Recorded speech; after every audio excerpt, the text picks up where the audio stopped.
Jueves 18 de febrero, bienvenidos y bienvenidas a la primera emisión de Telediario. El reloj marca las 6 de la mañana con 1 minuto. En la capital mucho frío, llovió durante toda la noche, así que salga con precaución porque la calzada está mojada. Estos son nuestros titulares. De inmediato, lo más importante del acontecer nacional e internacional. Llegaron a Quito 16.380 nuevas vacunas de Pfizer para continuar con la segunda fase del plan piloto o fase 0. Según el gobierno, se completará la inoculación de 6.228 ecuatorianos entre médicos, servidores sanitarios y ancianos de las residencias geriátricas. No hay consenso en los vocales del CNE para dar paso al pedido de Yacu Pérez del reconteo de votos en 17 provincias. Las discrepancias internas del Consejo Electoral son cada vez más evidentes. El turismo registró un leve repunte de ingresos en carnaval, pero el impacto de las aglomeraciones en playas y balnearios preocupa a las autoridades sanitarias y de seguridad por el incremento de incivilidades y desacato a las disposiciones. En deportes, fallece Luis Chocho a los 64 años de edad, víctima del COVID. Fue entrenador de Jefferson Pérez y creador de varios atletas de élite en la marcha. En lo internacional, Colombia inició campaña de inmunización masiva con la administración de la primera dosis a una enfermera en un hospital de la ciudad de Sincelejo, en el norte del país.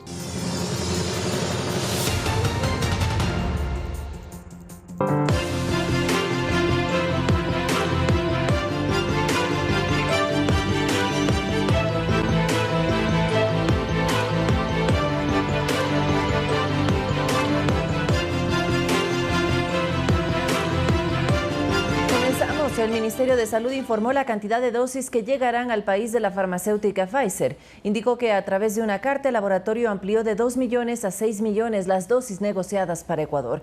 Anunció que los acuerdos con Pfizer, AstraZeneca y la iniciativa COVAX permite a Ecuador tener aseguradas 18 millones de vacunas para 2021, lo que posibilitará inmunizar al 60% de la población mayor de 18 años. El nuevo lote llegó esta tarde al país. Son 16.380 dosis del laboratorio Pfizer y con esto se continuará con la fase 0 o plan piloto que ampliará a vacunar al 100% del personal de salud de los hospitales de COVID del país, así como al 100% de los adultos mayores de los centros gerontológicos públicos y privados y a su personal. Y de acuerdo al anuncio oficial, llegará otro lote importante de vacunas que equivale al doble del primer lote que llegó, con lo cual se garantizaría completamente la segunda dosis de las personas que recibieron la vacuna. Sin embargo, el Ministerio de Salud aclaró que el cronograma puede estar sujeto a cambio, por lo que mantendrán permanente comunicación con la farmacéutica para conocer el número exacto de dosis que llegan al país cada semana. Las vacunas negociadas y en proceso de suscripción por Ecuador se detallan de la siguiente manera. Pfizer, 6 millones de dosis. AstraZeneca Oxford, 5.04 millones. Iniciativa COVAX Facility, 7.05 millones. El total de dosis que arribarán al Ecuador será de 18.09 millones. Se aplicarán a las personas que recibieron la primera dosis en la semana 1 y parte de la semana 2. Es equivalente al lote de reserva aproximadamente de 1.600, casi 1.700 dosis que están todavía en stock. En el caso de los laboratorios de AstraZeneca Oxford y con la iniciativa COVAX Facility, se contará con un cronograma de entregas durante la última semana de febrero. Al culminar la fase 0, iniciará el Plan Nacional de Vacunación Ecuador 2021 con los siguientes criterios de priorización: adultos mayores, personal médico, docentes, Policía Nacional y Fuerzas Armadas, población vulnerable, bomberos, recicladores de residuos, sectores estratégicos y población en general. Durante el plan piloto, los técnicos de la cartera de salud verificaron el funcionamiento de la cadena de frío a menos 70 grados, lo que ha garantizado el mantenimiento óptimo de las dosis, por lo que no se ha registrado daños ni pérdidas. Ana María Suárez, Ecuador TV. Notificó el director médico del Centro Bicentenario de Quito, Paul Carrasco, a la atención hospitalaria de la ciudad. No hay camas UCI para enfermos graves ni en la red pública ni privada. Los médicos esperan un repunte de nuevos contagiados luego del feriado de carnaval. En la capital, más de 30 personas están a la espera de atención en terapia intensiva. Pues ni con dinero puede conseguir ni siquiera en un hospital privado. Hay como 30, 40 pacientes esperando un ventilador mecánico. Damián tiene a sus padres hospitalizados desde hace 4 semanas. Todos los días llega a este lugar en la capital, en donde se adaptó un hospital para pacientes COVID-19. Mi madre necesita cuidados intensivos. Están abarrotados los hospitales, no supieron decir acá. Necesita una traqueotomía de urgencia y está en espera. Ten misericordia de nosotros. Rezar para algunos es el último recurso ante la escasez de camas de terapia intensiva.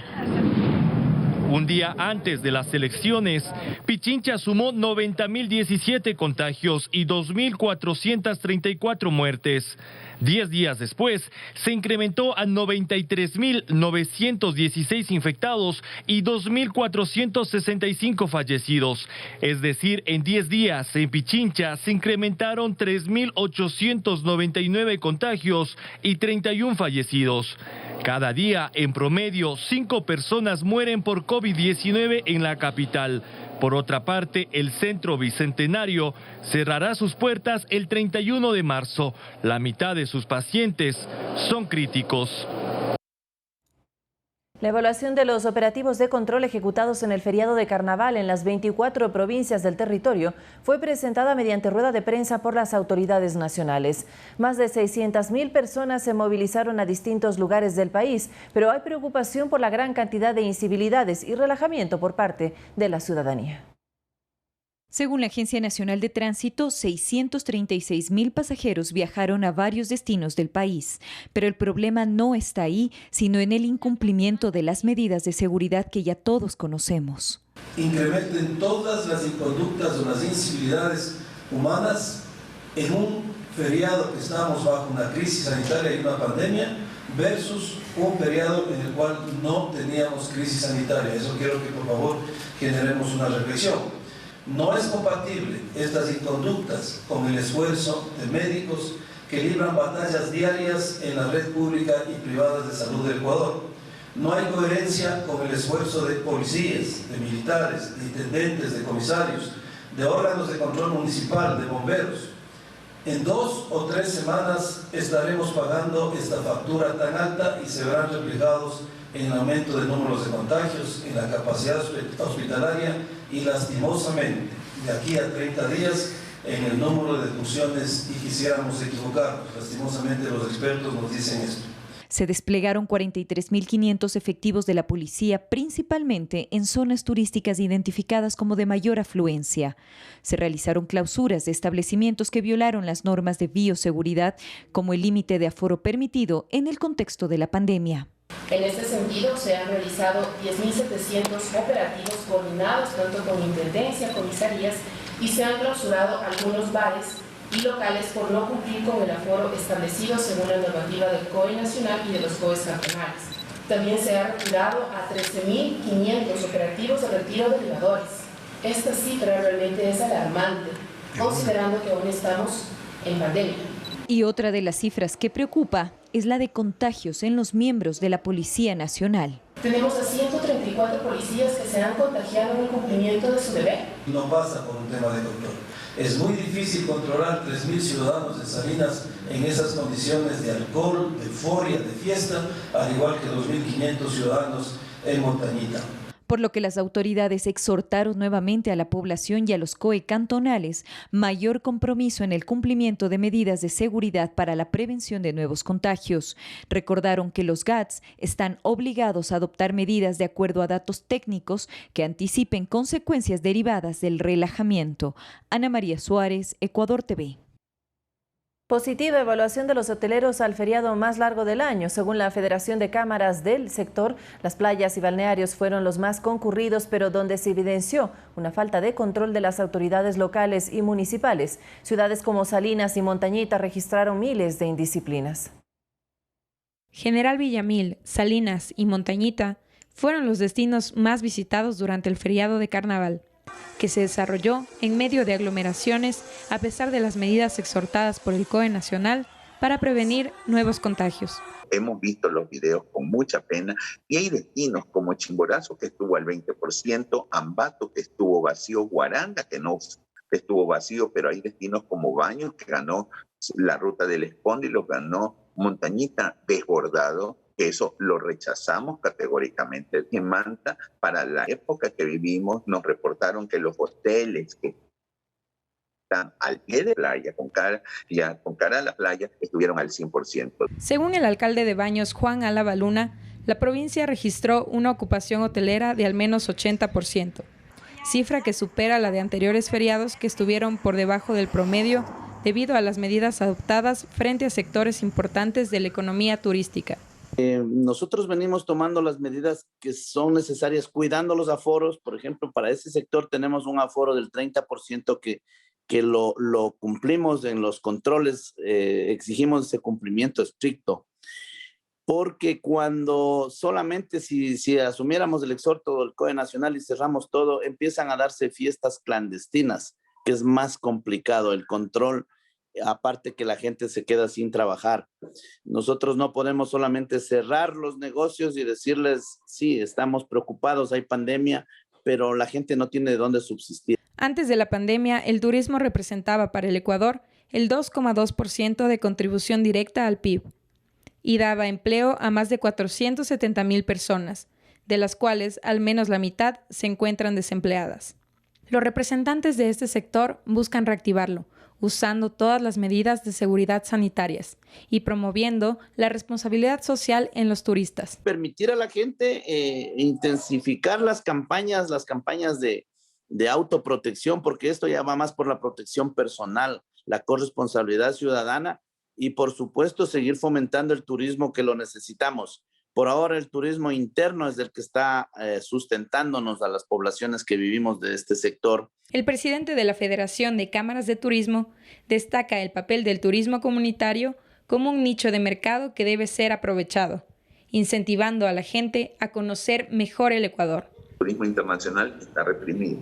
Podemos reactivarnos con el turismo nacional. Nosotros pedimos que se incentive los fines de semana para evitar estas aglomeraciones de los feriados, que si usted da cabida, incentiva fines de semana, ya esa aglomeración bajaría. Aproximadamente, el sector turístico ecuatoriano presenta una pérdida de $300 millones mensuales desde que inició la pandemia por coronavirus. Y la región amazónica intenta subsistir en la emergencia sanitaria reactivando el turismo comunitario con esfuerzos de las comunidades y las autoridades locales y regionales. Es el caso del cantón Xuxufindi como pueblo mágico declarado por el Ministerio de Turismo. Este feriado varios gestores turísticos invitaron a un recorrido por la zona de Panacocha. Este pasado fin de semana la Amazonía celebró un año más de su reconocimiento en la historia del país. En medio de la emergencia sanitaria, la pérdida de empleos en la industria petrolera y la escasa presencia de turismo externo, los gobiernos amazónicos intentan subsistir. El 14 de febrero, varias autoridades lograron juntar a los líderes locales y a varias provincias amazónicas. En el caso del cantón Xuxufindi, por considerarse un pueblo mágico de acuerdo al Ministerio del Ramo, trabaja con las comunidades en el llamado turismo comunitario. Así lo comenta la alcaldesa de la ciudad, Esperanza Torres. Muchas de las veces y años tras años siempre estuvo Xuxufindi, pero solamente lo mirábamos como un cantón petrolero, pero no mirábamos todo el potencial turístico, todas las nacionalidades que tiene nuestro cantón. Los comuneros de las tribus quichuas, por ejemplo, alrededor de la zona de Panacocha, donde además existen algunas plataformas de extracción petrolera de empresas privadas, coordinan acciones de apoyo con los municipios y los entes provinciales a fin de tener otro sustento desde el turismo sostenible. Gracias a estos chamanes se descubrió y se entró acá a la laguna de Limoncocha y está aquí. La laguna tiene su extensión de 3.000 metros, 3 kilómetros de largo y en la parte más ancha tiene 1,5 kilómetros. De profundidad, en la parte más profunda es de 3 metros de profundidad. Sí, me he mantenido con la artesanía, entonces yo por eso sigo aquí trabajando juntos con las mujeres. Los turistas, tanto extranjeros como nacionales, pueden visitar acá en Panacocha. Es la isla de los monos, es una isla que se encuentra ubicada a 5 minutos de la ciudad del Milenio, en el río Napo, Ahí puede observar, sin recorrer mucho a distancia, puede observar una cierta variedad de monos. Con pocos casos de contagios de COVID, la Amazonía busca subsistir en medio de esta difícil situación económica y sanitaria. Byron Galarza, Ecuador TV.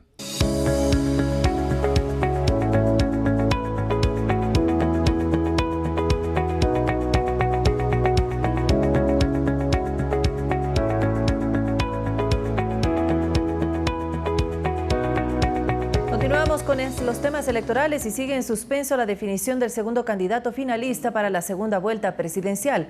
El Pleno del Consejo Nacional Electoral no logró ponerse de acuerdo para dar paso al pedido de recuento de votos en 17 provincias del país presentado por el aspirante Yacu Pérez. Sin embargo, el consejero Luis Verde Soto espera alcanzar un consenso entre los vocales para tomar una decisión que respete el acuerdo logrado entre Pérez y Guillermo Lasso.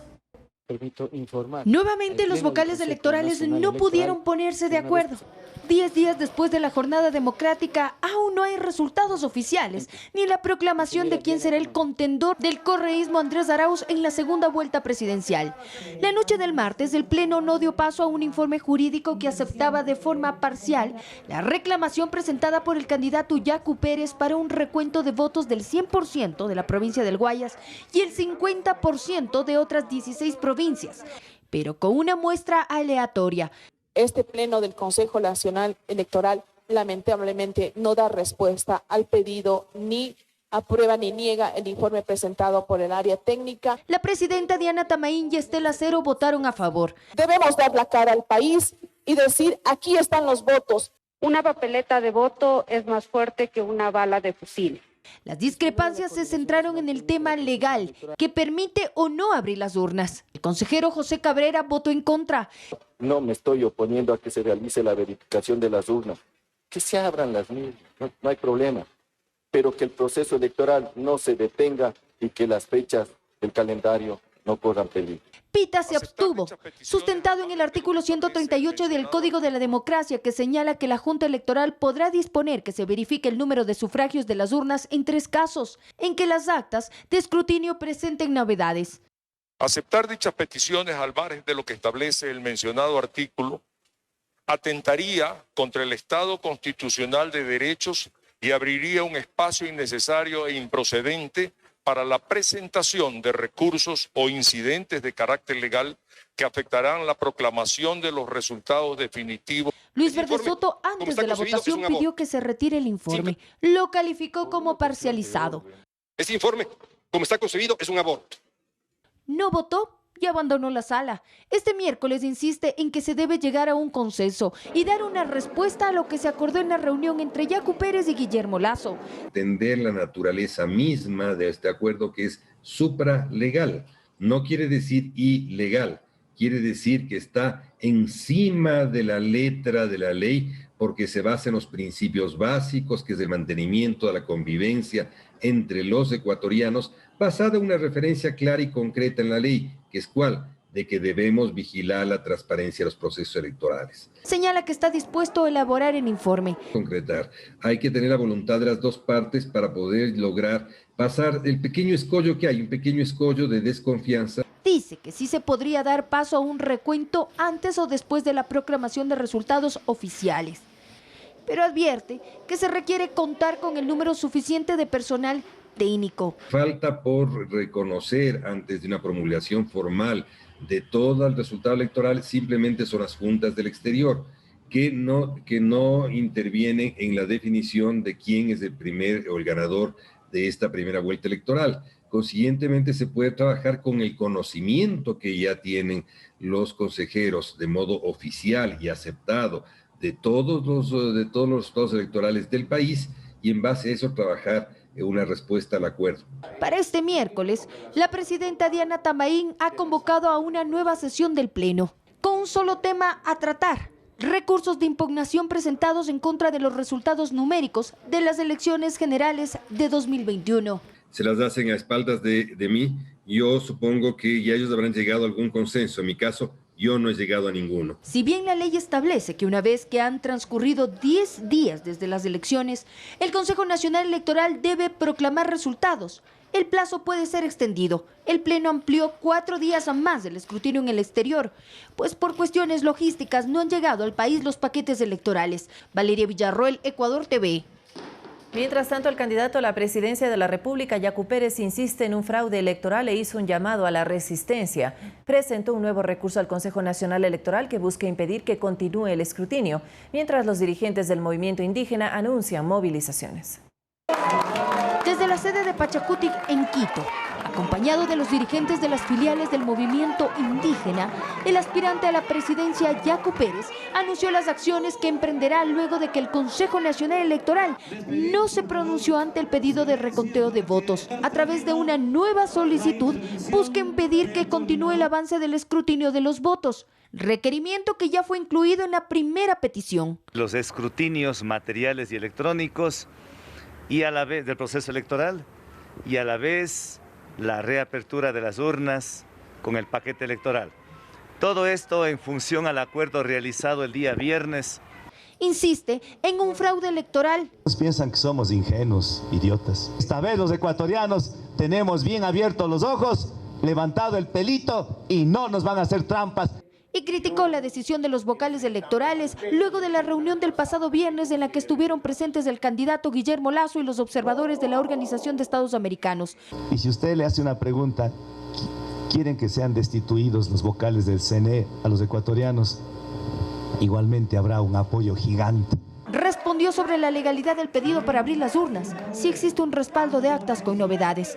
¿Por qué no lo dijeron? Esto no es legal, vamos a tener dificultades. ¿Desde cuándo no es legal que sea transparente un proceso electoral? Hizo un llamado a la resistencia y arremetió contra su contendor que pelea la definición del lugar en la segunda vuelta. Ni sueñen que nosotros vamos a apoyar al señor Guillermo Lasso a la banca. Ni sueñen que les vamos a apoyar a la delincuencia organizada de Lasso. Ni sueñen que para evitar que venga Correa al Ecuador tengamos que nosotros apoyar al feriado bancario y a la corrupción del señor Guillermo Lasso. Marlon Santi, coordinador nacional de la organización política, aseguró que el movimiento indígena se mantiene en sesión permanente y que un grupo de adherentes ya está caminando hacia Quito. El Ecuador no puede estar en una incógnita. Nuestros adherentes están caminando ya desde Quito, hacia Quito desde Loja, desde otras provincias. Aseguró que en las movilizaciones se respetarán los protocolos de bioseguridad. Todas las bases, todos los compañeros y ciudadanos están invitados a una minga por la democracia. Otros dirigentes de las filiales provinciales también confirmaron las marchas. No jueguen con la voluntad del pueblo porque no saben con quiénes se van a encontrar. Se está levantando desde todos los frentes, desde todas las regiones. Valeria Villarroel, Ecuador TV. Analistas electorales aseguran que el acuerdo entre los candidatos Yacu Pérez y Guillermo Lasso carece de legalidad, pues no se enmarca en lo que el Código de la Democracia estipula como causal para abrir las urnas. Afirma que esto resta credibilidad y suma a la cadena de errores del CNE dentro del proceso electoral.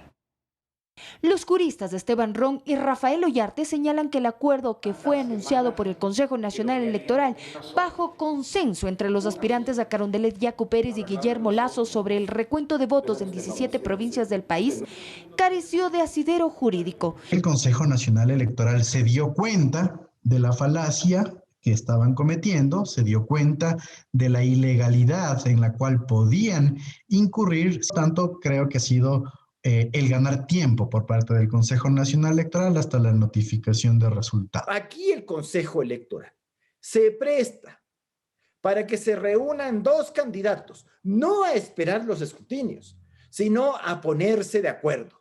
Eso no está en la ley y además genera un terrible precedente. Producto de ello se creó una falsa expectativa que genera un precedente y que hoy los vocales y los candidatos enfrentan un enredo. Un candidato que cree que él le gana a no sé quién y que por lo tanto tiene derecho a imponer su visión de que él debe ir a la segunda vuelta. La segunda vuelta va el primero y el segundo.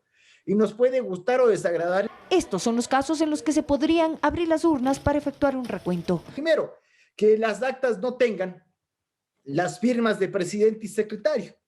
Segundo, cuando usted tiene una inconsistencia numérica, ¿ya? Es decir, tengo 300 personas en esta junta receptora del voto y resulta que el candidato X tiene 560 votos. ¿Y cuándo más tengo que proceder al recuento de votos? Cuando el acta computada no corresponde a la copia que tienen los sujetos políticos. Se suma a una cadena de errores que ha cometido el CNE dentro del proceso electoral y que merma su credibilidad. Fluctúa tanto en el cálculo político que las decisiones siempre van a estar controvertidas o en contradicción, lo que hace que los resultados, en este caso, no sean aceptadas por el candidato Yacu Pérez. ¿Pero qué sucede con el acuerdo entre Yacu Pérez y Guillermo Lasso? ¿Se puede o no aplicar? ¿Qué alternativas hay? Muy pocas. Tienes que demostrarme que ha habido un fraude, no tienes solamente que decirlo porque estás picado porque no has ganado. Esto es una vez que se realicen los actos de notificación de los resultados. Es decir, que luego de la proclamación de resultados, los aspirantes tendrían la posibilidad de presentar recursos para impugnar determinado resultado en alguna provincia, ciudad o circunscripción. 3 tipos de recursos. 2 administrativos, que son las reclamaciones, o el derecho de objeción. Pero nuevamente el tiempo le juega en contra al CNE, porque la fecha para la segunda vuelta presidencial no puede ser modificada, es decir, debe llevarse a cabo el 11 de abril. Porque tiene que haber posesión el 14 de mayo y el 24 de mayo el presidencial. Valeria Villarroel, Ecuador TV. El Consejo de Participación Ciudadana y Control Social conformará una veeduría para vigilar el proceso de reconteo de votos en caso de que el Consejo Nacional Electoral apruebe el pedido de los candidatos Guillermo Lasso y Yacu Pérez. Además, vigilará el sistema informático utilizado para el proceso. La presidenta del Consejo de Participación Ciudadana, Sofía Almeida, solicitó además que el organismo sea tomado en cuenta para tratar de solucionar el problema electoral como la entidad de la ciudadanía neutral e independiente del poder político para garantizar el ejercicio de los derechos de participación. Añadió que convocará al coordinador de la veeduría para vigilar el cumplimiento y la ejecución a nivel nacional y en el exterior del Plan Operativo 2020-2021, cronograma y presupuesto para las elecciones generales del 2021, elaborado por el Consejo Nacional Electoral.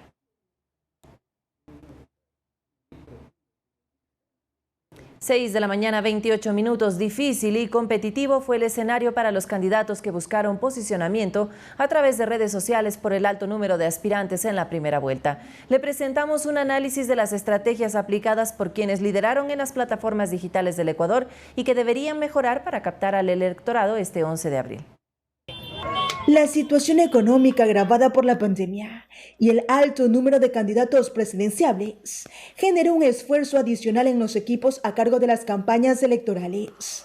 Pero ahora con los resultados se puede analizar si fueron efectivas o no las estrategias comunicacionales. Muy planificadas, con mucho contenido y en otros quizá sin tanto contenido en cuanto a propuestas o a las propuestas al menos que se expresaban en esos espacios y más bien solamente con un eje o con un énfasis en lo formal. La campaña del presidenciable de Izquierda Democrática Javier Hervás predominó en redes sociales. Se conectó con el electorado más joven, segmento que siempre se ha mostrado indiferente a temas políticos y electorales. Una propuesta quizá más progresista sobre algunos temas y también poner en la mesa, en la discusión, algunos ejes importantes que son de interés justamente para el público al que él se dirigía, que era prioritariamente un público joven. Yacu Pérez, el activo defensor del medio ambiente y uno de los rostros más visibles de la dirigencia indígena nacional, buscó su posicionamiento en Instagram y TikTok.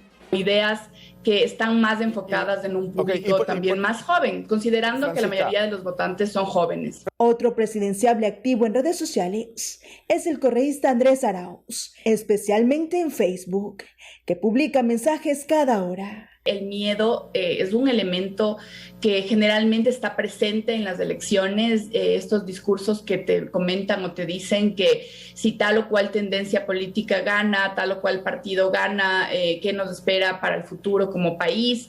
Creo también que estuvo presente dentro de la campaña de algunos de los candidatos la idea de la esperanza. Guillermo Lazo, el candidato de la Alianza Creo Partido Social Cristiano, también aprovechó las redes sociales para insistir en sus principales ofertas para un eventual gobierno. Fuerte crisis económica, social, altos niveles de desempleo, muchas personas hasta el final estuvieron indecisas y muchas personas, aunque quizá ya tenían su opción de voto, se mostraban poco esperanzadas. Mientras que en las zonas rurales prevalecieron las tradicionales campañas en terreno.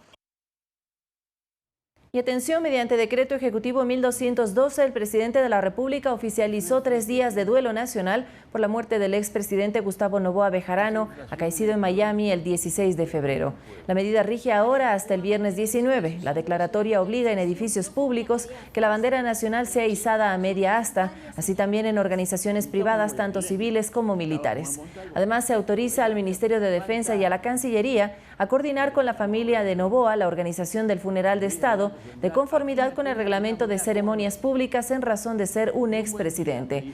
Noboa Bejarano falleció a los 83 años de edad a causa de un infarto en el Hospital Jackson Memorial de Miami, en Estados Unidos. En Nueva York, en Washington, en Europa también. Revisamos otros temas de su interés. El Ministerio de Inclusión Económica y Social entregó ayuda humanitaria y atención a las familias damnificadas que resultaron afectadas por el deslizamiento de tierra que se produjo el pasado viernes en el sector La Armenia y en la comunidad Chanchan del cantón Chunchi, en la provincia de Chimborazo. El deslizamiento de tierra ocurrido en Chunchi, en la provincia de Chimborazo, el pasado fin de semana, ocasionó que varias familias del lugar sean desalojadas. La ayuda humanitaria llegó al lugar y comprendió de 104 kits de ropa, 20 colchones, 160 cobijas, 355 piezas de ropa variada, 20 galones de gel antibacterial, 218 rollos de papel higiénico, 29 galones de desinfectante, 60 galones de cloro, 155 kits de aseo, 60 frascos de alcohol, 3 cocinas, entre otros insumos para brindar ayuda a más de 240 usuarios de los servicios de acogida del Ministerio de Inclusión Económica y Social. Ahorita estamos atravesando un momento muy malo aquí, la situación está terrible, pero al contrario, toda la gente se ha unido, las instituciones, organizaciones nos están apoyando mucho. Varias de las familias afectadas se ubicaron en los albergues que las autoridades nacionales y locales prepararon. Uno de ellos, la Unidad Educativa Chunchi, que al momento acoge a 32 adultos mayores que fueron evacuados del Centro Gerontológico Residencial Virgen de Agua Santa. Aquí también se destinó un área especial para los animales.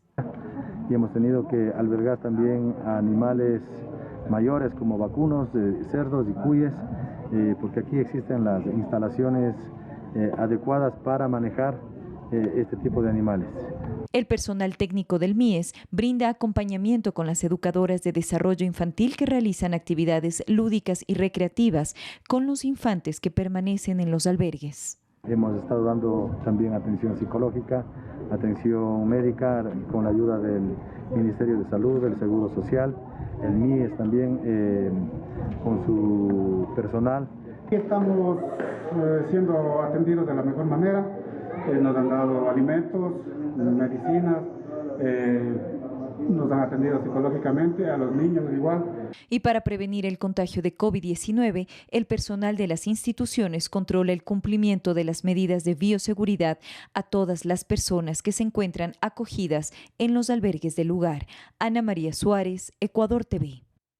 La Coordinación Distrital del Ministerio de Inclusión Económica y Social Zona 5, que comprende Los Ríos, Santa Elena, Bolívar, Galápagos y Guayas, excepto Guayaquil, Durán y San Borondón, informó sobre el cronograma de pagos del bono de protección especial fase 3 que está desarrollando durante el mes de febrero y marzo. Cerca de 100.000 familias en estas provincias constan en el registro social y serán beneficiarias del bono. A nivel nacional, durante el mes de febrero se entregará el bono a 236.000 familias y para marzo a 240.000. En el mes de mayo hubo la primera entrega de los bonos de protección especial de $120. En el mes de octubre hubo una segunda fase y ahora en este mes de febrero y en el mes de marzo se van a entregar 480.000 familias, van a ser beneficiadas con el bono de protección especial. Este bono es por una sola vez de $120. Y el sector inmobiliario se recuperó en el último trimestre de 2020 en cerca del 30% según los datos de la industria. Sin embargo, la falta de agilidad en las líneas de crédito de la banca pública y las restricciones de la banca privada hacen lento el crecimiento. Por cada 20 metros que se construyen se genera una plaza de empleo, lo que habla por sí solo de la dinamización del sector. Escuchemos más. Nosotros facturábamos más o menos 380 millones de dólares al mes y en noviembre recién pudimos facturar 250 millones. Es una baja significativa de más o menos del 32%. Sin embargo, nosotros como constructores hemos decidido aportar al país, seguir construyendo aunque no tengamos mayores niveles de ventas. Esto porque queremos mantener el empleo y a través de mantener el empleo queremos que el país y la rueda de la economía sigan moviéndose. Que creemos que en conjunto entre la banca, el gobierno y nosotros como sector privado tenemos que hallar la forma de bajar los créditos. Hemos visto que el plan de vivienda que tiene el gobierno nacional, que se llama Plan Casa para Todos, en el cual se ofrecen créditos al 5% de interés con un 5% de entrada, es algo que está teniendo mucho éxito, pero lastimosamente no se aplica para absolutamente todos los sectores. Entonces, lo que tenemos que buscar con la banca es llegar a esos mismos niveles para, obviamente, darle mayor facilidad de acceso a todos los ecuatorianos. Prestar 500 millones todavía me parece una cifra muy baja, tomando en cuenta, como le decía, que fueron en un inicio 1.100 millones en el 2016. Creo que el BIES tiene que tomar una posición mucho más activa en esto, tienen que ser mucho más agresivos en la comunicación y apoyar de manera decidida al crédito hipotecario. De los 500 gestores culturales en Galápagos, el 90% está en quiebra y cambió su actividad económica para subsistir. Se evidencia una desaparición de la cultura en los espacios isleños como Santa Cruz e Isabela. Así lo denunció el titular de la Casa de la Cultura del archipiélago. En relación de los 30.000 habitantes que viven en Galápagos, nosotros hemos podido registrar dentro ya del registro oficial de la Casa de la Cultura un número mayor a los 250 artistas culturales registrados. Y esto nos da una idea de que por lo menos hay 500 artistas y gestores culturales en Galápagos. Del 90%, más del 90% de estos artistas y gestores quedaron en el desempleo. Los que no están en el desempleo justo son los artistas y gestores que ya han tenido un trabajo extra, no un trabajo extra, o han tenido un trabajo fijo. Algunos funcionarios públicos, otros han sido profesores o son profesores de escuelas o colegios, ¿no? Pero en su mayoría todos viven del día a día. 6 de la mañana con 38 minutos. Es momento de hacer nuestra primera pausa en la primera emisión de Telediario, pero al regresar, nuestro compañero Arturo Barriga nos habla de deportes en nuestro segmento fanático. Ya venimos con eso y más. Quédese con nosotros.